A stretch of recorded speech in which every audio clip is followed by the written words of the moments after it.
अस्सलाम वालेकुम स्टूडेंट। आज की वीडियो में मैं टेंसेस स्टार्ट कर रहा हूं। आज की वीडियो में मैं प्रेजेंट टेंस को कंप्लीट एक्सप्लेन करूंगा। टेंसेस टोटल 12 हैं, जिनमें मतलब उसके 3 कैटेगरीज हैं। एक होता है प्रेजेंट टेंस, दूसरा होता है पास्ट, तीसरा होता है फ्यूचर।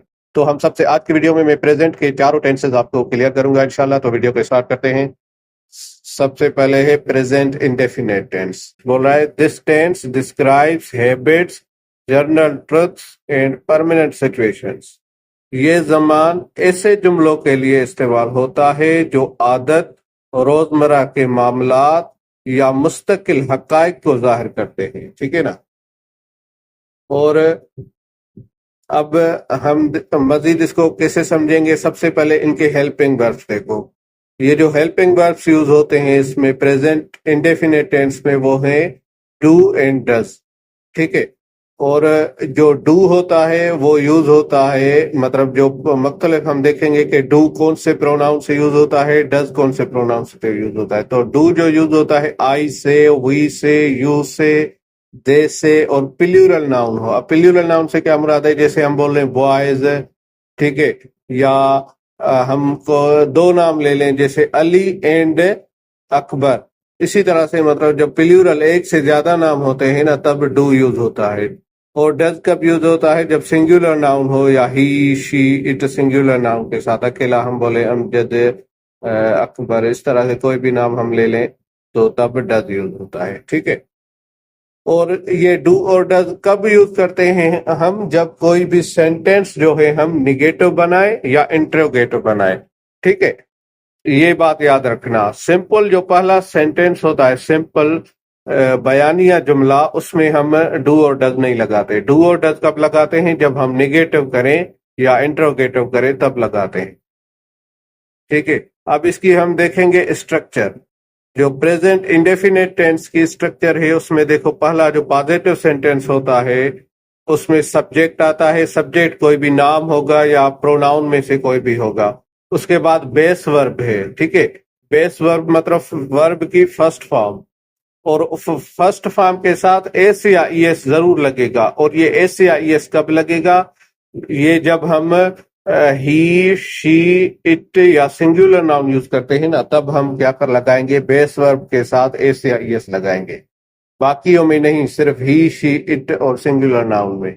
और उसके बाद कोई भी ऑब्जेक्ट होगा। अब उसी सेंटेंस को जब हम निगेटिव बनाएंगे ना तो बाकी देखो सारा सेम है, सब्जेक्ट सेम होगा। डू नॉट, जब आई, वी, यू, दे या प्लूरल नाउन होगा तो डू नॉट लगेगा। और अगर ही, शी, इट या सिंगुलर नाउन होगा तो डज नॉट लगेगा। उसके बाद बेस वर्ब लगेगी। और जब निगेटिव हो गया तो अब बेस वर्ब से अगर एस या एस लगा हुआ होगा वो भी खत्म हो जाएगा। ठीक है। और उसके बाद हम ऑब्जेक्ट लगाएंगे। सिमिलरली जब हम सवालिया जुमला बनाएंगे तब क्या होगा, जो हेल्पिंग वर्ब है डू होगा या डज होगा, जो भी सेंटेंस में होगा वो फ्रंट में आ जाएगा, सामने आ जाएगा, पहले पहले सब्जेक्ट से भी पहले, और उसके बाद सब्जेक्ट, फिर बेस वर्ब, फिर ऑब्जेक्ट। इस तरह से जुमला हमारा बन जाएगा। तो उम्मीद है आपको पसंद आएगा। अब हम एक सेंटेंस देखते हैं हमारा, इस स्ट्रक्चर को भी मद्देनजर रखे कि किस तरह से हमारा सेंटेंस बना। जैसे पहला हमारा सेंटेंस जो है वो देखो, अभी आई ड्रिंक मिल्क। देखो इसमें पहले सब्जेक्ट है आई, उसके बाद बेस वर्ब है पहली फॉर्म ड्रिंक। अब ही, शी, इट नहीं लगा हुआ तो हमने एस बी या ईएस भी नहीं लगाए ड्रिंक के साथ, वर्ब के साथ। ठीक है। और उसके बाद ऑब्जेक्ट है हमारा मिल्क, मैं दूध पीता हूं। तो अब जब हमने इसको नेगेटिव बनाया तो आई के साथ डू लगता है तो मैंने लगाया आई डू नॉट, आगे सेम ड्रिंक मिल्क। ठीक है, मैं दूध नहीं पीता। और जब सवालिया बनाया तो डू को फ्रंट में लिख लिया, डू आई ड्रिंक मिल्क, क्या मैं दूध पीता हूँ। ठीक है स्टूडेंट, तो उम्मीद है आपको सब समझ आएगा। अब एक और सेंटेंस में देखता हूं जिसमें हम एस या ईएस यूज करते हैं। वो देखो सेंटेंस सेम ही है, सिर्फ मैंने वो जो सब्जेक्ट है ना वो चेंज कर दिया। तो देखो इसमें बोल रहा है ही ड्रिंक्स मिल्क, वो दूध पीता है। अब यहाँ पे मैंने एस का इजाफा कर दिया, क्यों, क्योंकि मेरा सब्जेक्ट जो है वो ही है। ठीक है, तो एस लगा दी। जब नेगेटिव किया तो he does not drink milk, जब नेगेटिव करेंगे या इंट्रोगेटिव करेंगे तो ये खत्म हो जाएगी एस। सही है। डज ही ड्रिंक मिल्क, क्या वो दूध पीता है, इसी तरह से होगा। उम्मीद है आपको समझ आएगा। अब प्रेजेंट का अगला टेंस हम देखते हैं जो है present continuous tense. Present continuous tense क्या बोलता है? This tense show that action is happened right now, मतलब action is happening right now, ठीक है। मतलब ये टेंस हमें बताता है कि जो भी काम है वो अभी हो रहा है, जारी है, कंटिन्यू है। तो अब इसके हेल्पिंग वर्ब देखो, इसके 3 हेल्पिंग वर्ब है, एक है इज, फिर एम और आर, ठीक है। अब ये देखेंगे कि कौन सा हेल्पिंग वर्ब कौन से सब्जेक्ट के साथ लगता है। तो सबसे पहले आप देखें, इज जो है वो ही, शी, इट और सिंगुलर नाउन के साथ लगता है, और एम जो है वो अकेले सिर्फ आई के साथ लगता है, और उसके बाद आर है वो लगता है वी से, यू, दे और प्लूरल नाउन से। तो हम अब ये बात ध्यान में रखना, जहां पर भी जो सब्जेक्ट हो हमारा, प्रोनाउन या नाउन, उस हिसाब से हमने हेल्पिंग में लगाना है। और एक और बात है कि जैसे प्रेजेंट इंडेफिनिट टेंस में था, ऐसा इधर नहीं है। इधर जो सिंपल पहला जो पॉजिटिव सेंटेंस होता है ना, बयान या जुमला, उसमें हेल्पिंग वर्ब लगा हुआ होता है। अब हम एग्जाम्पल देखेंगे, तो आप पहले स्ट्रक्चर देख लें, फिर एग्जाम्पल में आपको समझ आ जाएगा। जैसे क्या है स्ट्रक्चर? सब्जेक्ट, उसके बाद इज एम आर में से कोई भी लगा होगा, जैसे मतलब जो भी हमारा प्रोनाउन होगा या वर्ब नाउन होगा, उस हिसाब से इज या एम या आर लगाएंगे। उसके बाद वर्ब की जो आईएनजी फॉर्म लगाते हैं, फर्स्ट फॉर्म के साथ आईएनजी, वो फॉर्म लगाएंगे। उसके बाद ऑब्जेक्ट। और जब नेगेटिव करेंगे तो और कुछ भी नहीं, बस सिंपल क्या होगा, इज एम आर के बाद नॉट लगा देंगे। इज लगा होगा तो इज नॉट, एम नॉट, और नॉट, इसी तरह से उसके बाद नॉट लगा लेंगे इनके बाद। और फिर सेम वर्ब की आईएनजी फॉर्म और ऑब्जेक्ट।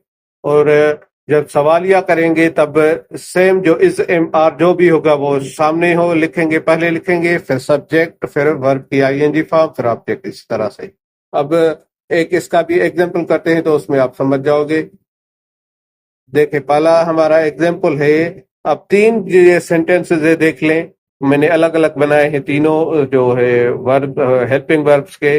पहला है आई एम रीडिंग अ बुक, मैं किताब पढ़ रहा हूं। दूसरा है शी इज कुकिंग फूड, वो खाना पका रही है। दे आर वॉचिंग टीवी, वो टीवी देख रहे हैं। देखो मैंने एम का भी बना दिया, इज का भी, आर का भी। अब इनको निगेटिव हम कैसे करेंगे? सिंपल क्या होगा, निगेटिव और इंट्रोगेटिव में, जो निगेटिव में हम एम के बाद इज या आर के बाद नॉट लगा लेंगे, और उसमें सवालिया में हम वो सामने लिख लेंगे सब्जेक्ट से पहले। तो देखिए पहला जो I am reading a book है, उसको I am reading a book, I am not reading a book, am I reading a book. ठीक है स्टूडेंट, तो उम्मीद है आप समझ गए होंगे। और जो बाकी के 2 हैं ना, वो भी इसी तरह से होंगे, सिर्फ नॉट लगा लेंगे हेल्पिंग वर्ब के बाद, और फिर जो है वो हेल्पिंग वर्ब सवालिया में क्या करेंगे, सामने लिख लेंगे पहले। तो अब चलेंगे हम प्रेजेंट परफेक्ट पर। तो प्रेजेंट परफेक्ट टेंस है वो क्या बोल रहा है? This tense show that an action is just completed.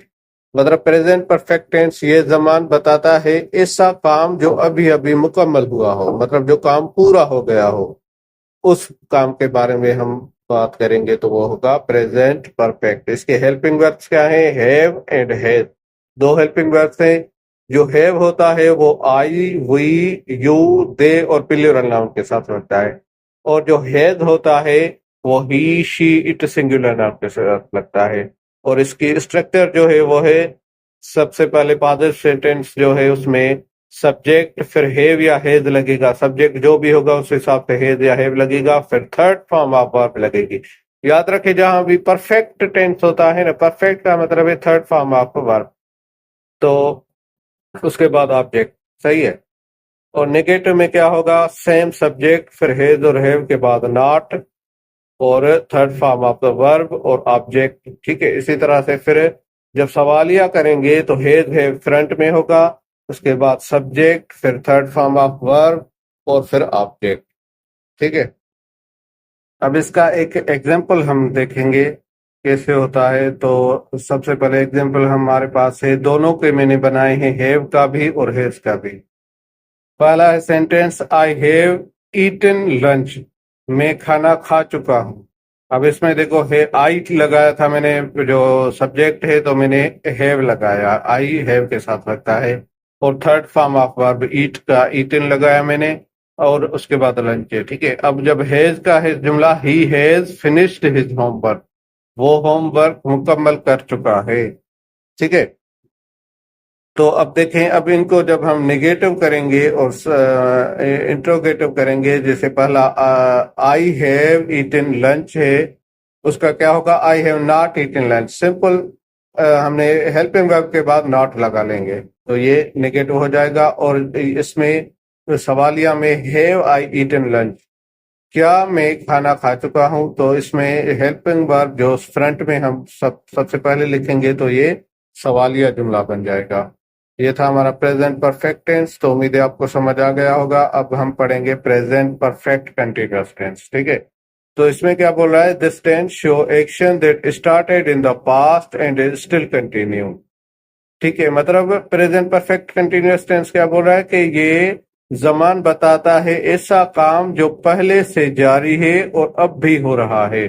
मतलब ये किसी जो गुजरा हुआ वक्त तब स्टार्ट हुआ था और अभी तक हो रहा है। प्रेजेंट में जब हम उसकी बात कर रहे हैं वो काम अभी भी हो रहा है, तो ऐसे काम को बोलेंगे प्रेजेंट परफेक्ट कंटीन्यूअस टेंस। तो अब इसके हेल्पिंग वर्ब आप देख लें। इसके हेल्पिंग वर्ब हैं have been and has been. Same जो उसके थे हैव और हैज पर इसके साथ बीन भी लगेगा, बी डब्ल्यू एन, बीन भी एड होगा। जो हैव बीन है वो आई, वी, यू, दे और प्लूरल नाउन के साथ लगता है, और जो हैज बीन है वो ही, शी, इट और सिंगुलर नाउन के साथ लगता है। सही है, अब इसकी स्ट्रक्चर देख लें। स्ट्रक्चर है सब्जेक्ट प्लस हैज बीन, मतलब हैव बीन, हैव होगा तो हैव बीन, हैज होगा तो हैज बीन, उसके बाद वर्ब की आईएनजी फॉर्म लगेगी इसमें। ठीक है, क्योंकि कंटिन्यूअस है। अब यहाँ इस जो सेंटेंस है प्रेजेंट परफेक्ट कंटिन्यूअस है, इसमें सिंस और फॉर का भी यूज होगा, और मैं एक वीडियो में कंप्लीट आपके साथ एक्सप्लेन करूंगा कि सिंस हम कहाँ लगाते हैं, कब लगाते हैं, और फॉर कब लगाते हैं, तो वो मैं आपको बता दूंगा उसमें। तो अब देखें, जब निगेटिव करेंगे तो होगा सब्जेक्ट, उसके बाद हैज, और हैज के साथ नॉट लगकर फिर बीन लगेगा। ठीक है, मतलब जो नॉट लगेगा, नाकारी करेंगे, वो हम हैव और बीन के बीच में लगाएंगे, हेज और बीन के बीच में लगाएंगे। हेज बीन के बाद नहीं लगाएंगे, बीन से पहले आएगा नॉट, और हैव के बाद या हेज के बाद आएगा। ठीक है, ये याद रखना है आपने। और आगे सेम ही है, वर्ब की आईएनजी फॉर्म और सिंस और फॉर, इस तरह से। और जब हम सवालिया जुमला बनाएंगे तब सिर्फ हैव या हेज सब्जेक्ट से पहले लिखेंगे, और जो बीन है वो सब्जेक्ट के बाद ही रहेगा। ठीक है, पहले हैव या हेज, फिर सब्जेक्ट, फिर बीन, उसके बाद आगे वर्ब की आईएनजी फॉर्म और सेंस ऑफ फॉर लिखकर कोई भी हम लिख लेंगे, मतलब टाइम ड्यूरेशन जो भी था उसका हमका वो लिख लेंगे। सही है, तो अब इसके सेंटेंस आप देख लें। बोल रहा है कि I have been studying for 2 hours. ठीक है, मैं 2 घंटों से पढ़ रहा हूँ, ये हैव बीन का जुमला है। और दूसरा है she has been working since morning, वो सुबह से काम कर रही है, तो ये हैज बीन का जुमला है। अब इनको निगेटिव करके हम देखेंगे, आपको बताता हूँ। जैसे अब पहले जुमले को मेरे निगेटिव करेंगे तो हो जाएगा आई हैव नॉट बीन। अब जो हेल्पिंग वर्ब था हैव और बीन, इनके बीच में मैंने नॉट लिखा है, और स्टडिंग फॉर 2 आवर्स आगे सेम होगा। ठीक है, दूसरा है have I been studying for 2 hours. तो इसमें जो हेल्पिंग वर्ब है हैव और बीन, इसके हैव फ्रंट में हमने लिख लिया, सब्जेक्ट आई से पहले, और बीन आई के बाद लिखा हुआ है। अच्छा स्टूडेंट, तो मैंने जो एक वर्कशीट कुछ सेंटेंस हैं जो उर्दू में मैंने लिखे हैं, वो आपने पहचानने हैं कि कौन से टेंस के लिखे हुए हैं, उनको आपने ट्रांसलेट करके निगेटिव और इंट्रोगेटिव बनाकर कमेंट में आप बताएं, देखते हैं आपको कितने आते हैं। ठीक है, प्लीज वीडियो को लाइक कर दीजिएगा, मेरे चैनल को सब्सक्राइब कर दीजिएगा। अल्लाह हाफिज।